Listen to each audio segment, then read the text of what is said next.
I'd like to welcome you back to this walk through Romans. Today we're in Romans, the 11th chapter, and we're going to start with verse number 5.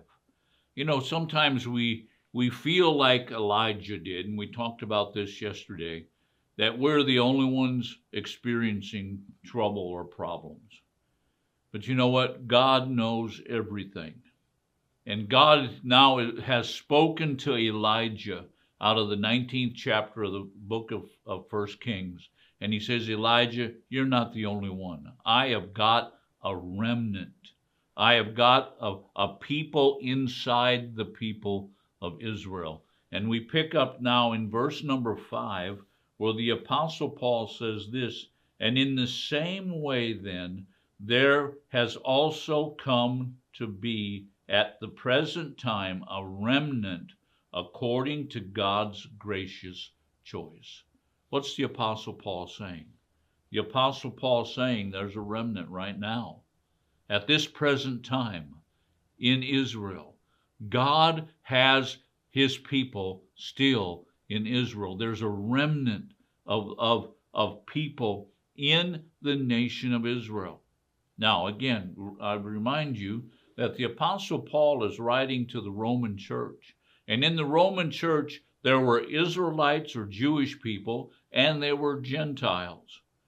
And they were both in the church. But there was a kind of a struggle going on in the church about who was predominant or who was preeminent, who was God's choice. And what the Apostle Paul is trying to do is he's trying to get across to them that if you are a believer, then you are God's chosen people. And let's go on. In the same way then, he says, there has come to be at the present time a remnant according to God's gracious choice. Now notice those last words of verse number 5. According to God's gracious choice. The remnant was chosen because of grace.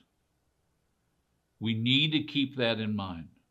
The remnant was there because of the grace of God. The remnant isn't chosen by nationality. It's chosen by grace. If it was chosen by nationality, now listen to me, if it was chosen by nationality, then it would no longer be chosen by grace because it would be chosen according to a person's nationality, or we could say works. God has presented to the people of Israel his grace. His grace. His grace has come not only to the people of Israel, but to everyone now, and says, here is my grace, here is my favor.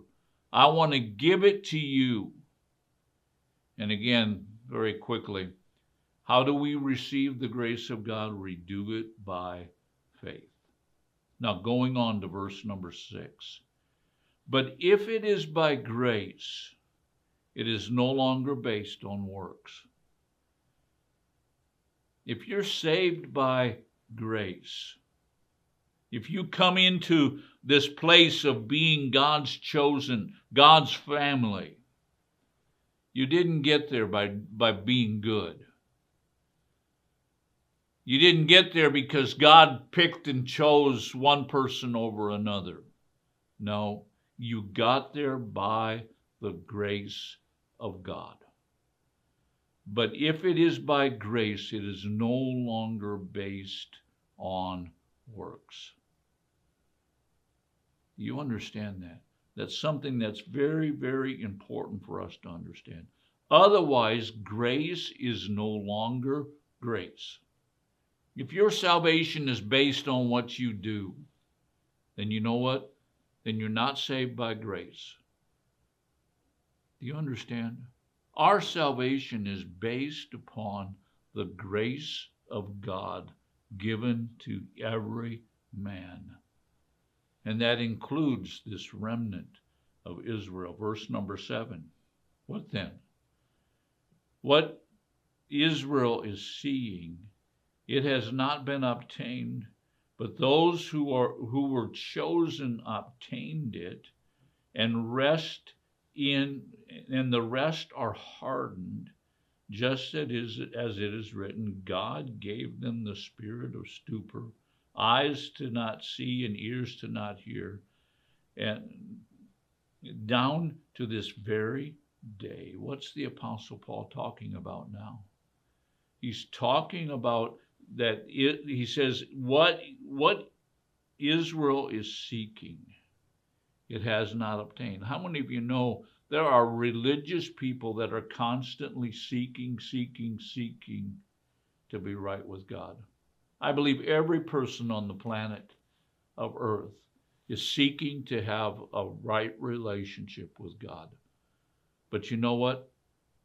If you don't do it God's way, you're not going to find it. And it says, but those who were chosen, those who have obtained mercy, those who have obtained and received the grace of God, they obtained it, but the rest are hardened. Now some people would say, well, God hardened their heart. No, they hardened their heart. You know, we've talked about Pharaoh and how Pharaoh hardened his heart.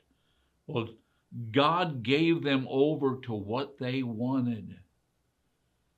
God gave them a spirit of stupor and eyes that didn't see and ears that didn't hear. Down to this very day, verse number 9, and David said, let their table become a snare or a trap and a stumbling block and a retribution to them. Let their eyes be darkened and not see, and bend their backs forever. What's he saying?